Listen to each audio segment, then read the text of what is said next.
very good morning and welcome. I'm your host, Alicia Jali. You're watching Media Monitor live on SABC News, Africa's news leader, right here on Channel 4. Now, the concept of this program is to monitor and evaluate media coverage of some of the major news stories of the week. We look at the story that did not make headlines and also look at the story behind the story. The aim of the show, once again, is to put the media in the spotlight. In our lineup today, we look at the media coverage of the AMCU wage strike. We delve into whether the media has adequately covered road safety during these Easter holidays. We discuss the Marikana Commission as well as the Boko Haram kidnapping of 100 girls in Nigeria. We also analyze as to whether the media sufficiently covered the water source shortage that is to occur in 2017. Now, to give us an analysis on media coverage of these major stories, we welcome Dr. Julie Reid, Communications Lecturer at the University of South Africa, Ms. Paula Frey, Director at Frey Intermedia, and of course, Mr. Tebogo Ditego, CEO at Ditego Media. On the line, we'll be joined by Mr. Ibrahim Dean, researcher from Afro-Middle East Center, as well as Mr. Chris Hart, an economic analyst. Remember, you can be part of our discussion by calling us on +2711 714 6847, 714 6843, 714 6857. You can also share your views and comments on Twitter at SA Media Monitor, and of course, like our Facebook page, Media Monitor. A very good morning to you.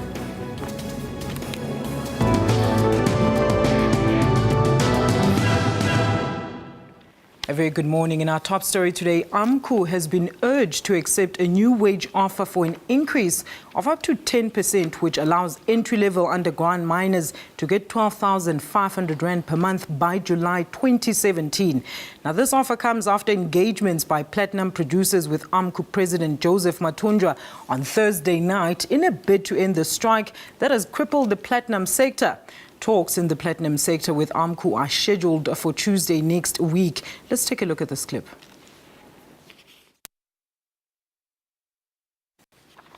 All right, we will try and get back to that clip, but let's welcome Mr. Chris Hart, an economic analyst. Mr. Hart, a very good morning to you, and thank you so much for joining us on Media Monitor. No, thank you very much. Good morning. Now, Mr. Hart, are you able to explain to us what this proposed new offer actually means? What does the platinum producers mean when they say, yes, the miners will get this raise, but only by 2017? For what they're doing is they're busy saying, if you actually set a particular rate of increase for the next several years, you will get to 12,500, and that's by 2017. So that's in 3 years' time, and that sort of does say that the wage increases will be in fact in excess of inflation over that time. So there's definitely a real gain there, but I think it sounds to me like a very sensible way of trying to break the deadlock there, because without that, you're in a stalemate. AMCU's painted themselves in a corner, and the industry viability is standing there, highly compromised. One hopes that the jobs will still be there by the time we even get to 2017. Thank you so much, Mr. Hart. Please stay on the line. I just want to get with my panel. Panel, very good morning to you, and thank you so much for joining us. Good morning. Now, panel, what do you make of this? Has the media adequately explained this enough to the people, so that to all the relevant people, so that they can understand it? Julie? No, I don't think so. I don't think that's the case. I mean, the strike has been going on for 12 weeks now, so the media has had ample time to get to grips with this issue. We're seeing the desperation, obviously, coming from AMCU, because, just in this week, they decided to launch the Mine Workers Alleviation Strikers Fund, which was really only going to contain about R1 million, which AMCU themselves had donated towards this. So that indicated there was a serious level of desperation. It will be a good thing if the strike is coming to an end for the miners themselves. Mm-hmm. But in terms of the structure of this deal, I don't think there's been enough in the media just yet. Maybe give them some time. It is the long weekend, so maybe the first few days. For 3 months. That's Paula. true. Well, this is a multifaceted story. I mean, it's on the one hand, it's been covered in financial media, yes, and they've been following the story. But on the other hand, it's also a story about workers' rights. Absolutely. It's a story about what we as South Africans think about workers' rights, and it's a human interest story. It's a story about miners who, in the longest post-democracy strike that the country has seen. And so I think there are some challenges also in how journalists are able to cover it. I think the deal itself is fairly new. But the ongoing negotiations at the CCMA, for example, there've been some real difficulties about covering that. Absolutely, and I think it speaks also about where we place labour reporting in our media hierarchy. And I think we really need to be looking at it and saying this is a priority issue for South Africa that values democracy and workers' rights. Absolutely. Tebogo, how can media be more assertive in terms of reporting, making sure that everybody, especially the miners, understand this? Well, I think in terms of it being a variety of stories, I actually agree with that. It's also a health story. As you've seen that it's reported that about 1,000 miners have defaulted on their ARV treatment because the mines also provide healthcare for the workers. It also provides housing.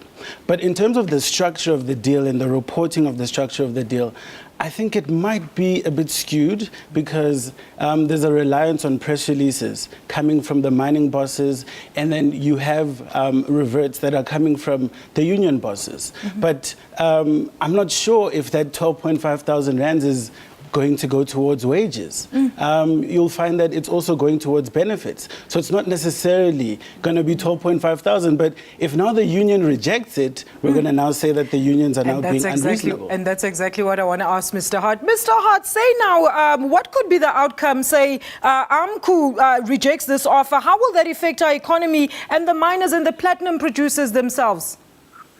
Well, there's a few things that can happen. I think if this is rejected after such a long time, you probably will find that the investment decisions around the loss-making shafts will probably start to move towards closure. Because there's no reason why investors would want to actually spend money to open a shaft, to reopen a shaft, which will cost money, only to lose more money, by running the shaft. So you're getting to that stage. You probably are already at that stage with some, at least one or two shafts. But I think AMCU themselves will probably struggle with the crisis of even existing because, after such a long time, they haven't really delivered what they've promised. You've got now 2 months going on to 3 months loss of income. And the miners are struggling. And that means that, the integrity of the leadership also needs to be questioned there as well. What is possible and what isn't possible. And you can't take people on strike for such a long period of time, especially with intimidation and all that goes with it. All right. And then not fully appreciate what's needed.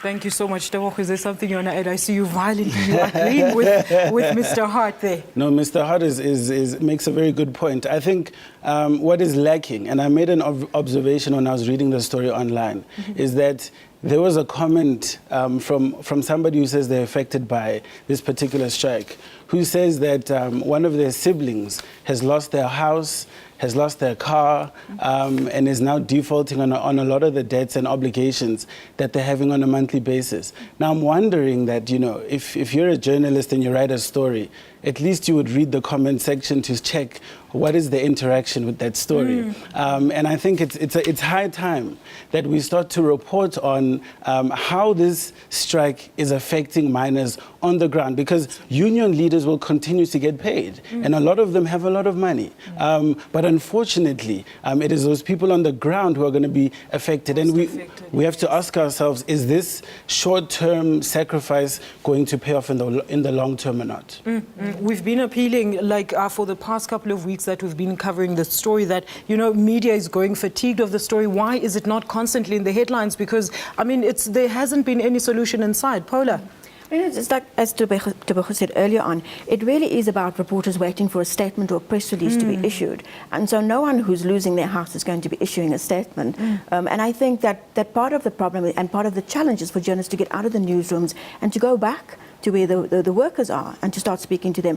Now we have an issue, of course, in that the workers have gone home to wait out the strike. Yes. But we're still dealing with a major strike, a major issue that has huge ramifications for the future. Economy, absolutely, Julie. Look, I mean, it's an age-old problem with the media, and media that tends to lob towards sensationalist reporting. A 12-week-long strike, first of all, becomes boring, and there are other things that are happening that are far more exciting, like sexy celebrity trials and so on. Yes. But also, there's a major power bias in the media. We've mentioned it already. They wait for those official statements. So what they're really waiting for is the official voices, the voices of the union leaders, the voices of capital, and of the strike or the mine owners and the economists and so on. But they're not necessarily looking for the voices of people on the ground. And that does display a serious power bias in terms of the media coverage of things like this. Mr. Hart, now this new offer excludes certain benefits like the retirement fund and bonuses. Do you think this could make the miners a bit reluctant in considering this offer?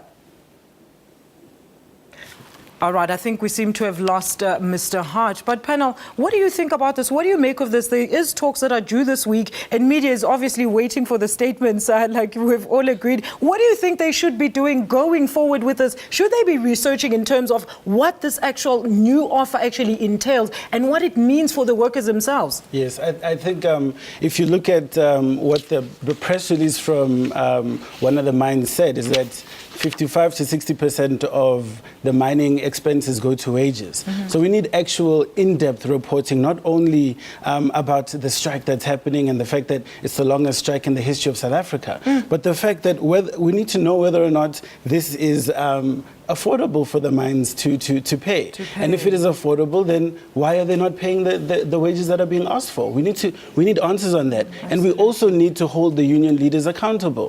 We need to know how is this affecting workers on the ground, have those human interest stories. Why shouldn't such a human interest story hit the front page? Absolutely. Thank you very much there, Tebogo. Well, when we return, we'll discuss the media coverage on the road safety campaigns during the Easter weekend. You can be part of our discussion today by calling us on the numbers there at the bottom of your screens. We return shortly after this. Stay with us.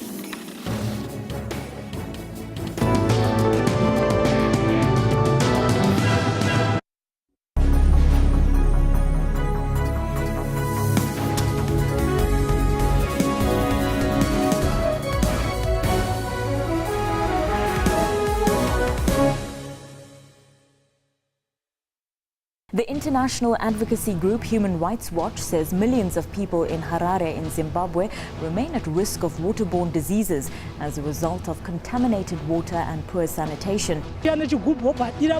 She says, our children think it's a stream and play near the sewage, pushing each other into it. People use this water to water their crops, but when they're truly desperate and there's no water from city council, they turn to these shallow wells for their household use. That's Primetime News, daily at 6 p.m. on SABC News. Good evening and welcome to Afro Showbiz News. My name is Musam Khalipi. Somali-American-born actor Makadi Abdi stars in the movie Captain Phillips. The young actor who had been working as a limousine driver found himself alongside Oscar winner Tom Hanks. 12 Years a Slave has recently held at the European premiere in London. The movie has also been nominated for the Oscar Awards next year. This comes after its screening in Toronto. Yeah, it definitely took me a moment of going back to the book, of kind of trying to figure it out. But That's Afro Showbiz News, Saturdays 7:30 p.m. on SABC News.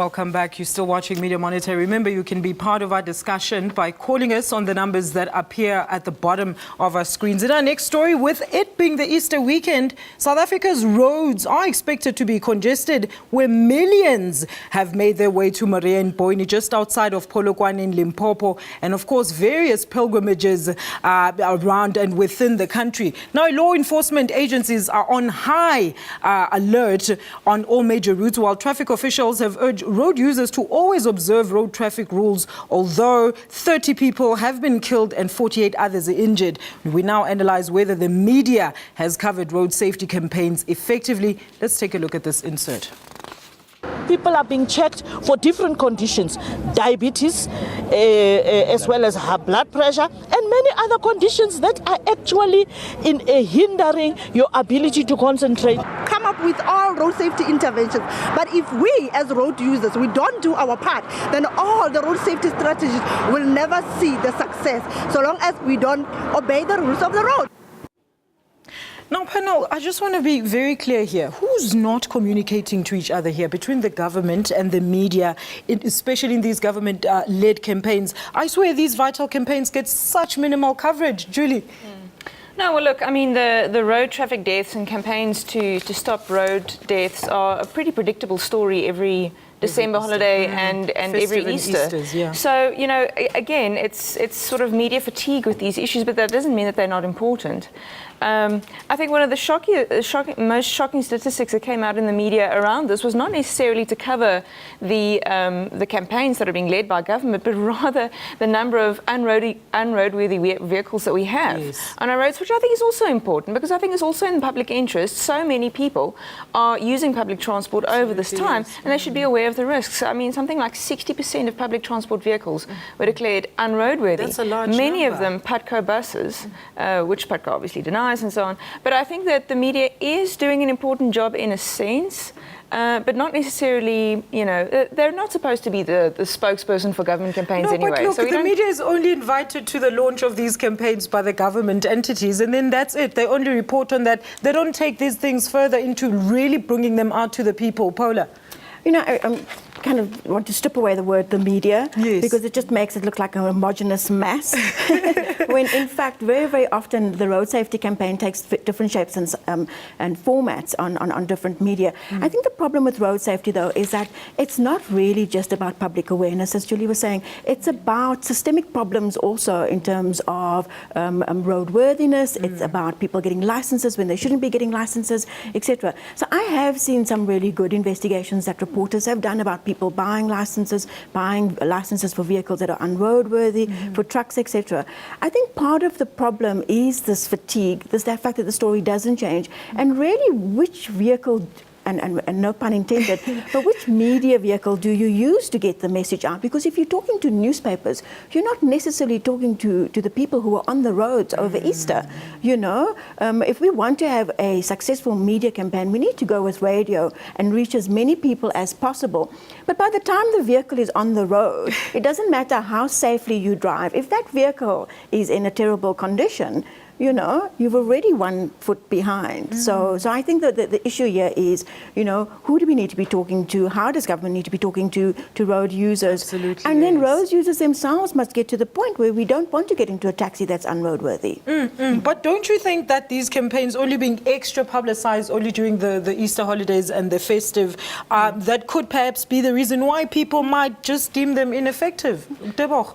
Well, you know, I just feel that from both government side, particularly the Road Traffic Management Corporation, as well as from the media side, it's very narrow reporting.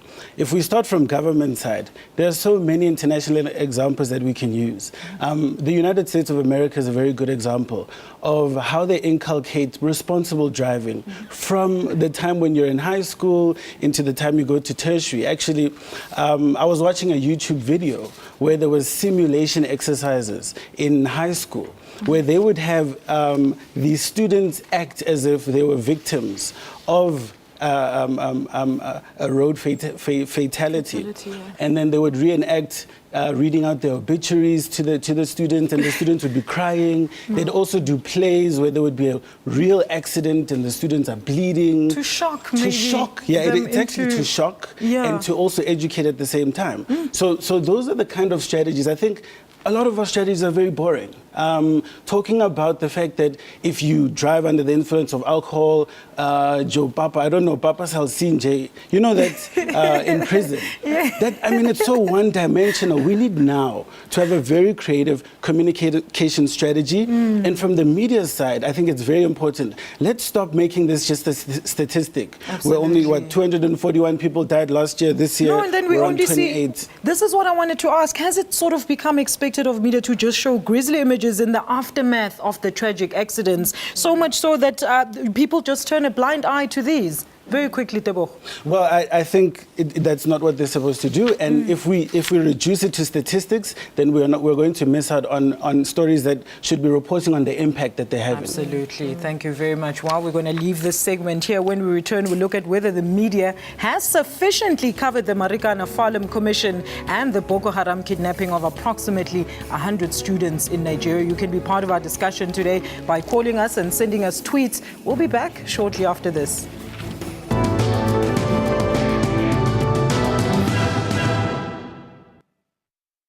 SABC, sharing 20 years of inspiration.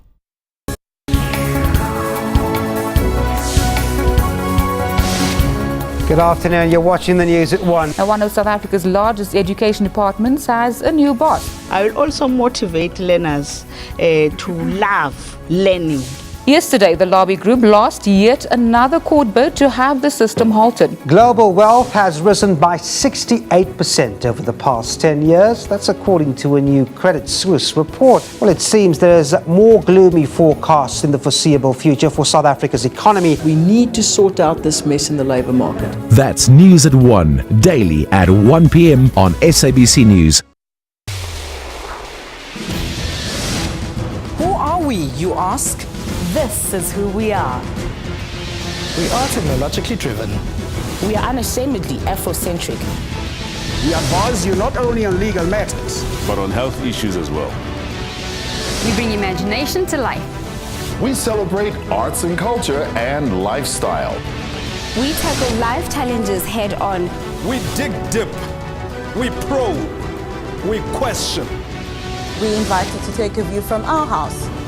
As we tell it without fear, separating fiction from factual. We are the SABC News Channel. All news, all global, all the time.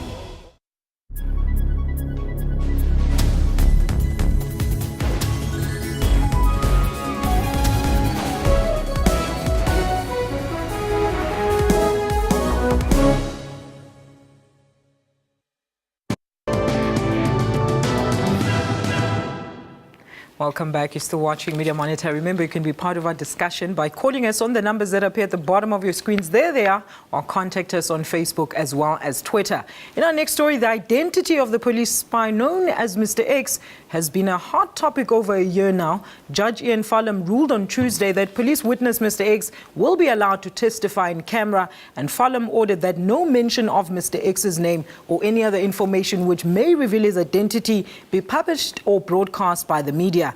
Now, the much-anticipated damning testimony of Mr. X might reveal what really happened on 12th, 13th and 14th August 2012 and what the intentions were of the inner circle of the strike committee.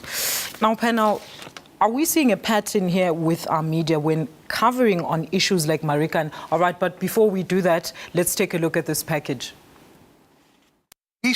Prior to the commencement of the testimony of Mr. X, the SAP's legal representatives shall A, disclose the name of Mr. X to the evidence leaders and the legal representatives of all the parties. We are happy with the fact that our clients are going to be allowed inside the room and all the victims for that matter. Now, panel, once again, are we seeing a pattern here with our media when covering issues like the Marikana? If it goes on for more than a week, they grow fatigued, but as soon as a possible scandalous angle approaches, everybody runs towards that angle. Paula?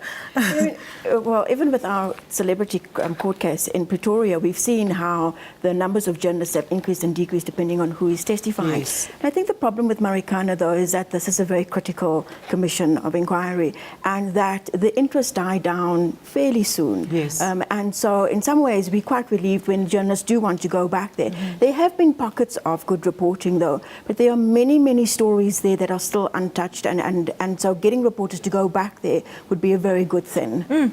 Julie? Yeah, I don't think it's a bad thing to, I mean, again, it's a question of how does the media sustain its coverage over a long period of time or something like this. I think in this case it's particularly important. I think that the Marikana story is one that is absolutely crucial in South Africa. I think that the media could do more in criticising the Haram Commission itself and the way that it has rolled out. But I don't think it's you should necessarily view it too negatively if the carrot is there for the media to come back to the story. So let's hope they do a good job of that. I have issues with the way in which Haram has decided that Mr. X is allowed to testify purely from a media freedom perspective. He said that only accredited media will be allowed in the room when this testimony. Now, my question to him is, and to the Haram Commission, and the media should be asking this question because they're the stakeholders in this issue and it's in their self-interest, is who decides who accredited media is? Who has that power to decide what media, what journalists, what media outlets are accredited enough, and by what criteria is being followed to select these media, and so who is allowed to be in the room? And also, what are they going to do if the media does leak the identity of Mr. X? What can possibly be done? So I think the media needs to ask those questions. Deborah? Yeah, I think in terms of the Marikana Commission, there hasn't been enough reporting on this particular matter. And we've trivialized the deaths of approximately 43, 44 minors. It's very trivialized. And police officers. And the 2 police officers and the 2 lawmen security guards. We're trivializing everything. And I think we need to go back to the basics of how do we negotiate a way forward when there is a dispute? Do we go straight to protesting? Is the voice not being heard when we protest? How does police manage crowds? Because that needs to be investigated. We've had so many instances where people are being killed during peaceful protests. And because that is not being splashed on the front pages and it doesn't go in depth in terms of the effects of that death within that family, you will have it repeating over and over again because there seems to be nothing done when police officers are killing innocent protesters. But in this instance, you had a situation whereby the miners were using weapons, but with Mr. X having infiltrated the miners and knowing exactly what they're doing, we have to ask ourselves exactly what went wrong. Because they knew exactly what was going to happen on the day. They had inside information, and despite that, they were not able to control that crowd, which should be a basic training of any police officer. But Penna, what reason could media possibly have for growing so tired of the story, Julie? I think you'd have to ask them. I don't see why they would grow tired of the story at all. I think it's the most, I think it's the most significant story in the past 20 years in South Africa, to be honest. Not only because of what happened on the ground, but because of the symbolism that it has to an entire country. And I keep saying that Marikana was really the final nail in the coffin to the hope of a particular generation. Because it was that really just, I mean, the cracks were always there in our society in South Africa, but that just exploded it open and it almost dispels that very happy post-Madiba Rainbow Nation myth. Absolutely, and a lot of, yes, Paula, go ahead. I just want to say that, I mean, the Marikana story, again, is a multifaceted story. And I think one of the things that the media has done really well, which we haven't been very good about doing previously, is to humanize the people who died. To put faces to those who passed away. And I think that we need to acknowledge that. And I know that the Mail and Guardian just very recently was shortlisted for this stage, Paul, I mean, this thing happened over a year ago, and we still haven't even felt it. Yeah. All right, let's take our very first caller. Isaac, a very good morning to you, and thank you for joining us on the show. Your comment, please. Yes, my comment is the strike on the workplace. Many times, like as we see now, Marikana. For me, or my vision is this. the issue of strike are still going to be a part and parcel of the working class in South Africa.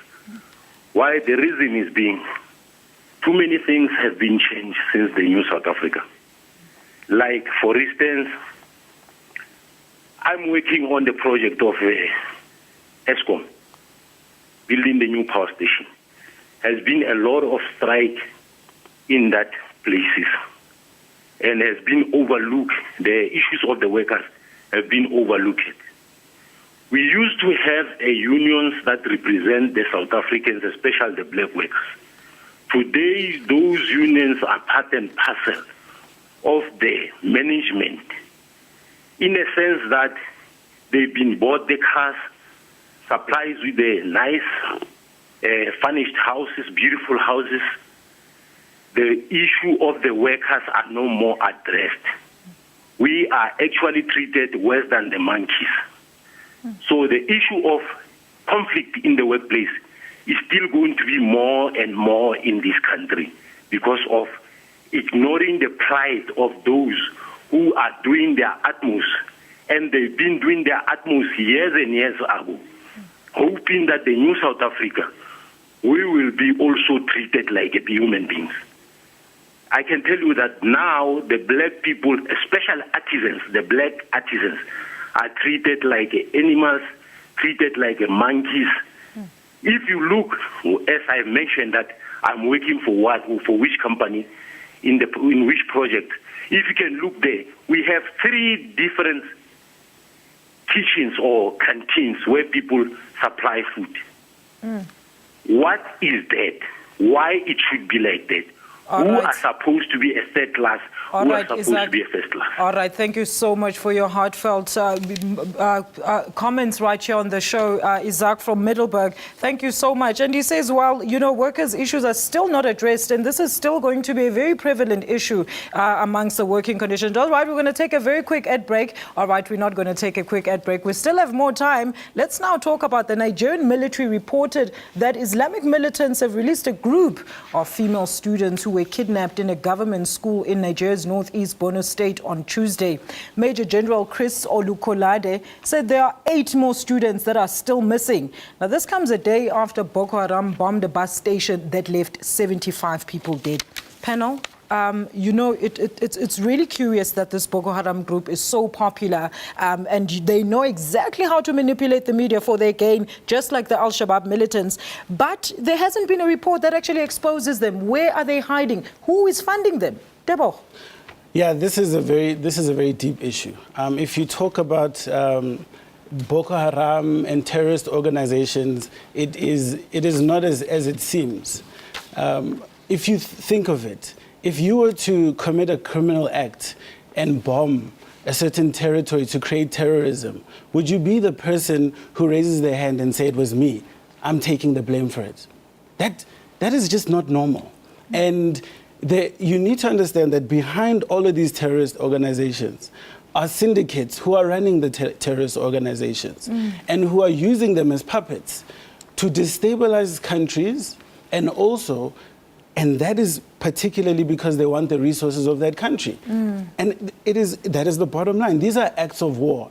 Over 1,500 people have died in Nigeria from the beginning of this year, just from the beginning of this year. That's a lot of people. And Boko Haram has been around for more than, it's been around for a very long time. And I think it is time that we start to expose the underlying causes of terrorism, because we blame religion because there's Muslims, there's Christians. That is just used as an excuse to do acts of war. You cannot say that you're going to close students in their dormitory, burn it down, and shoot them when they try to escape. That's not an act of religion. That's an act of war. Thank you so much, Deboho. Let's welcome Mr. Ibrahim Dean, researcher at Afro Middle Center. Mr. Dean, a very good morning to you, and thank you for joining us on Media Monitor. Hi, thanks for having me. Now, Ibrahim, Nigeria has just been declared the largest economy in Africa. Do you think that the story is only making international headlines because of this recent economic status? I think, looking at this report first, the Indian government had issued a statement just recently saying only 40 of the students have been found. The other, around about 70 of them are still captured. And I think, the thing is, yes, Nigeria has been the largest, now with the rebasing of its GDP, it's now the largest economy. But, the growth is not there in Nigerian society, specifically people in the Northeast. And it's this endemic corruption in the Northeast that have led to people being sympathetic towards groups such as Boko Haram. Boko Haram would not be able to operate if the northern Nigerian economies, the states of Borno, Adamawa, and Yobe, were actually growing. But at the moment, in these states, we're seeing 70% unemployment. In some states, it's 80% unemployment. The lack of education, lack of health, and this is making people frustrated with the government and joining or becoming sympathetic towards groups that are unauthenticated. Thank you so much, Mr. Dean there. Are we supposed to just trust the international media reports as to what is really going on here, Paula? I mean, isn't that the challenge, though? I mean, very often we criticize international media for the way they cover Africa. Yes. But the reality is that this week we got our stories about what was happening in Nigeria from international media. And, one of the issues that comes out very strongly is how difficult it is to report the story. Yes. Because my understanding is that the defense spokesman actually withdrew his statement and said that, in fact, only 44 of the girls have been found. That 85 of them are still missing, So it's really difficult to tell the story. It's very difficult to have reporters everywhere in order to be able to give the story more prominent. The question, though, is how many South African newspapers, television stations, radio stations led with the story on the day? Yes. Right? How many of us actually covered the story when we had access to it via international media? And this is a critical story, not just because of Nigeria's position economically on the continent, but because it's a critical story for the continent in terms of what is happening what if this group also spills over in South Africa? It's not like this doesn't concern us. Yes, no, it definitely concerns us. And this year, Nigeria should be celebrating its centenary since it was established. It should also be celebrating the fact that it was now named one of Africa's biggest economies. But now, elections are coming up in Nigeria in 2015. And this is also being used to destabilize the country. Now, we don't see South African media covering this at all. No. Neither do we see any of our news agencies covering this. We need to see more coverage on such issues because we also need to learn from this. And Absolutely. It's also Look at what happened in Rwanda, and it was just the 20th anniversary where people just idly stood by while something like this was happening. Julie? I think that with South African media, it's a common problem when you're talking about African coverage of African stories. We saw this not so long ago with the Central African Republic. We've seen it with the DRC, is that these are countries where there is a real complexity of political and social issues within that environment. And our media isn't doing a very good job of explicating and explaining what all those issues are in enough detail. By comparison, I've seen quite a lot of detailed coverage of the story surrounding the Russian Crimea crisis, the Ukraine, in-depth stories explaining the history, the politics of what's going on there. Why can't we have those same type of stories when we're talking about a country like Nigeria? And why are these breaking stories always dealt with in sound bites and in separation from each other?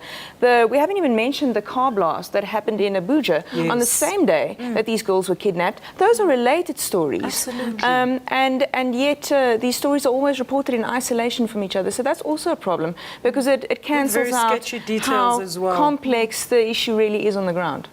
I think till this day we never really got to know the actual number of people that were killed in the Nairobi siege. That was something else because we kept getting different numbers as to the death toll. Well, stay tuned because after the break we look at the media coverage of the water shortage issue in the Gauteng region. You can be part of our discussion by calling us on +2711 714 6847 714 6843 714 6857. You can also share your views and comments on Twitter at SA Media Monitor, as well as like our Facebook page. Media Monitor returns shortly after this. Don't go anywhere.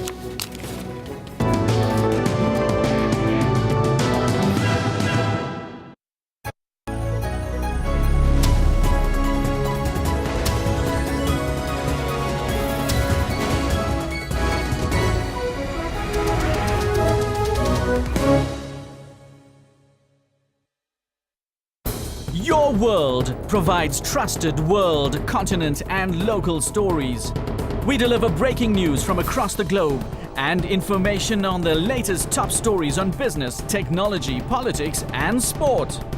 Analysis of the big global business and economic issues as they affect consumers and investors. Make sure you don't miss Your World, weekdays between 11 and 12 midnight. We keep the nation fully informed.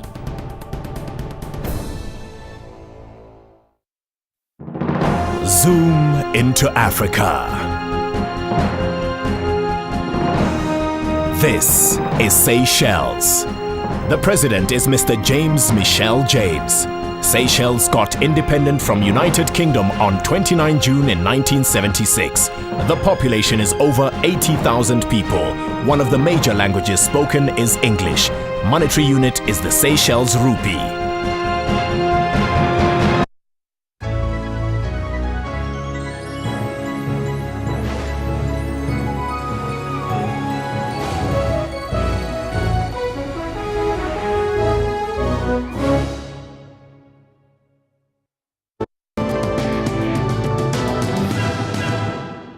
Welcome back to Media Monitor. Remember, you can be part of our discussion by contacting us on the numbers that appear at the bottom of your screens. There they are. Not forgetting Facebook as well as Twitter. Let's take Saeed on the line. Saeed, a very good morning to you, and thank you for joining us on the show. Your comment, please.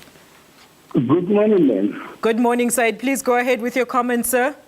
Ma'am, I was just asking the method of reporting in South Africa.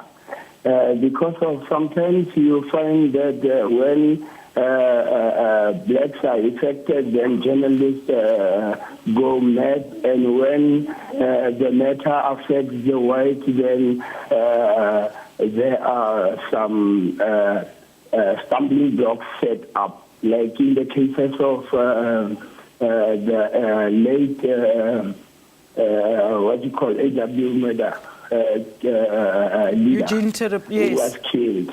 The media was told not to report the actual scene. But in other cases, you hear that the media give all the details and even some stories that now. My question is the media then ruled by a certain people to report because of when it matters concerning some groupings of people, then you hear the media go all out. But when it's in some people, then you don't hear about it.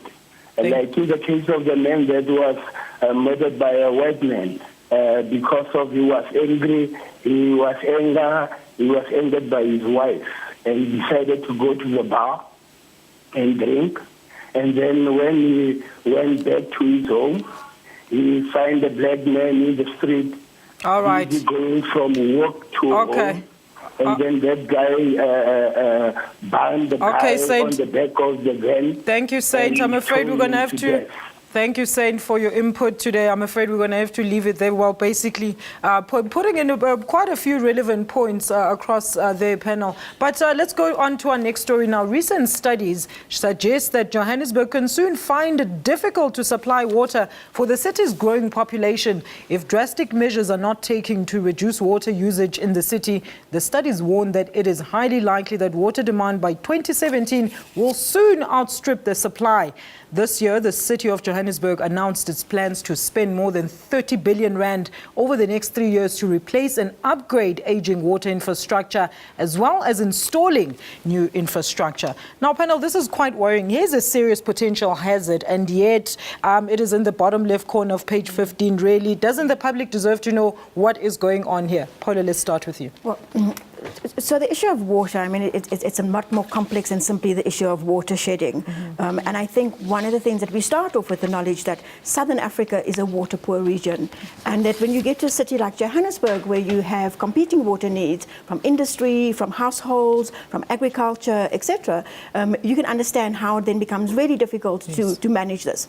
Put into that pot a bad infrastructure, poor infrastructure, water wastage, extreme water wastage, and people who don't actually realize that water, even though it's freely available, actually is a scarce resource. And then I can understand why there are all these dire warning signs. But it's a little bit like climate change, isn't it? We only want to hear about it when there's a big scary report that tells us we're not going to have water in 2017, or that the polar caps are melting, or something like that. And I think big challenge for media here, and it's not that they haven't been doing the story, is that they haven't captured our imagination sufficiently for us to realize that this is a big deal. This is not a page 15 issue. This is a page 1. Absolutely. Julie?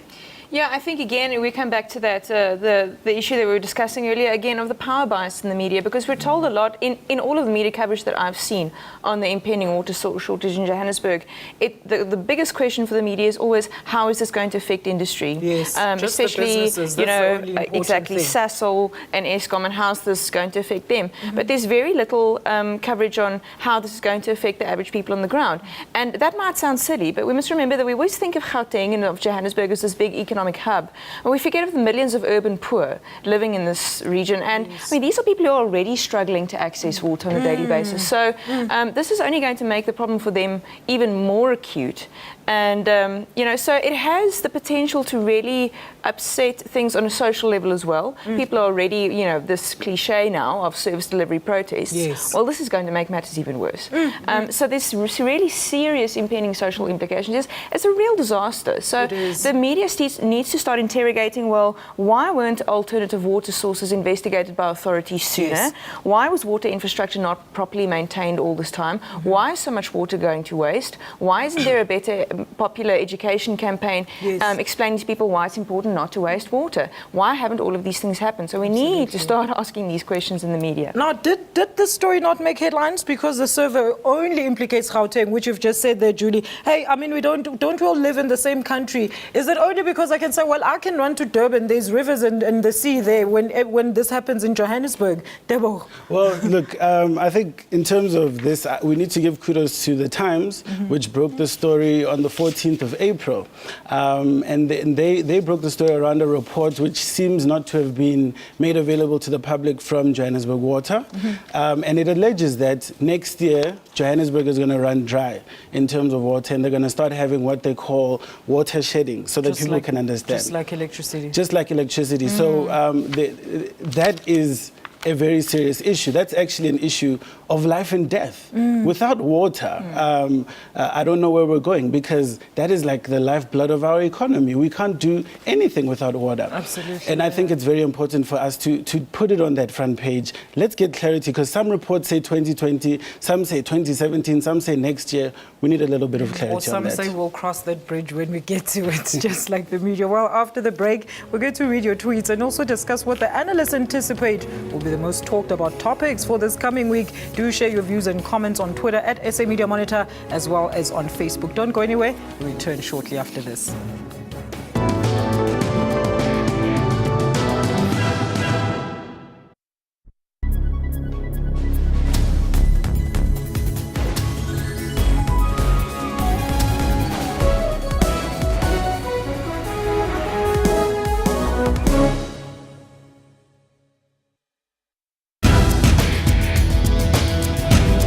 Gaming enthusiasts, including us here at Network, indulged in over 80 exhibits that included the Xbox One and Nintendo. Visitors also got to try out PlayStation 4 computer entertainment system, which was unveiled at Rage 2013. I just came here to see the Xbox One and the PS4, see which one I'd buy. If you have close to 400,000 Rand to spare, then you can buy the new UHD TV set. Samsung has launched cheaper models, but cheaper doesn't necessarily mean cheap. South Africa has just received the country's first surgical robot, but the robot isn't quite taking over from your surgeon just yet. That's Network, Sundays, 7:30 p.m. on SABC News. Jessica the hippo was found after she was washed down the river shortly after birth. Today, she is a large hippo and still returns for feeding and human interaction. She also loves body exfoliating. Yes, she has a mask as well. Jessica is the world's most famous hippo, and perhaps she's the only one who has forgotten how aggressive she's supposed to be. That's Kaleidoscope, Sundays, 5:30 p.m. on SABC News.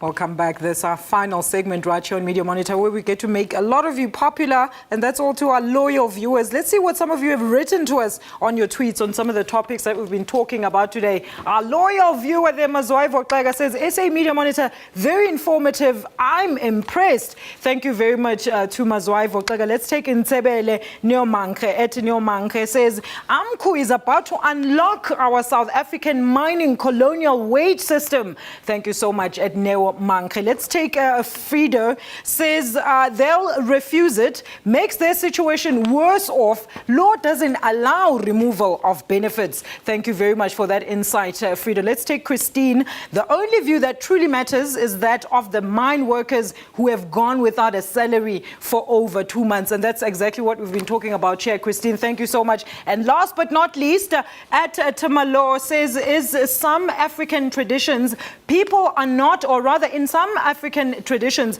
people are not allowed to count numbers of deaths, for that it will rise. Well, thank you so much to all of you for all your tweets that you have sent us. Now, panel, do you think that the No Vote campaign will still be highlighted by the media this week, or will the Richard Mdluli's reinstated charges dominate the media? Let's start with you, Paula.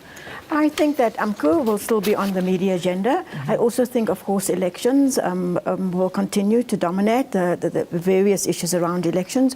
But I do think that the big story is going to be mining. All right. Boko? Well, I think mining is going to be on top with the AMCU, whether or not they'll accept the offer. What about the Vote No campaign? Has that made an impact? No, that's not going to make much of an impact. It's too late in the race. But the elections are going to come up strongly. I just hope that we don't concentrate on the statistics of how many people will vote for ANC and the DA. Absolutely. Just give us the information about their manifestos so that we can engage that and make informed decisions. We want to know why we're going to vote. Absolutely. Yes. Julie? Look, I'm glad we mentioned the No Vote campaign, because it was one of the biggest stories of the last week. But I think that that together with the DA advertisement that was pulled from the SABC, so those were the two major stories over the last week. And look, I don't know that it's going to have too much of an effect on the polls, but I think it will have an effect in the media in terms of media mudslinging, because that's really what it's amounted to up until now. All right. Any other stories that you have in mind? Are we going to see? Well, Oscar is obviously on break, which gives a break and time for other stories to come into focus. Paula, what would you like to see in the front pages this week? I think given an opportunity to revisit what happened over the Easter long weekend, I think road safety might make it onto the front pages.